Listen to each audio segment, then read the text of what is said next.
హన్మకొండ జిల్లా కమలాపూర్లో మాజీ మంత్రులు జగదీష్ రెడ్డి కేటీఆర్ దిష్టిబొమ్మను కాంగ్రెస్ నాయకులు దహనం చేశారు. స్పీకర్పై మాజీ మంత్రి జగదీష్ రెడ్డి అనుచిత వ్యాఖ్యలు చేసినందుకు నిరసనగా వారు క్షమాపణలు చెప్పాలని ఈ సందర్భంగా డిమాండ్ చేశారు. మరోసారి ఇలాంటి దుశ్చర్యలకు పాల్పడితే సహించేది లేదని ఈ సందర్భంగా వారు హెచ్చరించారు. ఏకవచనంతో మాట్లాడి చాలా బాధపెట్టిండ్రు. తాటికొండ రాజయ్యను కూడా ఉప ముఖ్యమంత్రి పదవి నుండి బర్తరఫ్ చేయడం జరిగింది. ఆ దొరగారు 60 డేస్ తర్వాత శాసనసభకు వచ్చి అధ్యక్ష అని దళితులను పిలవడం ఇష్టం లేక వారి శాసనసభ్యులకు దళితుల్ని కించపరచమని చెప్పడం జరిగింది.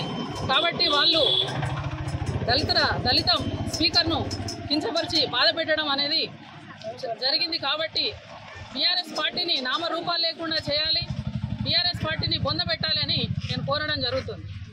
జగదీష్ రెడ్డి గారు మరియు కేటీఆర్ గారి యొక్క దిష్టిబొమ్మ ఇలా కాంగ్రెస్ పార్టీ ఆధ్వర్యంలో దహనం చేయడం జరిగింది.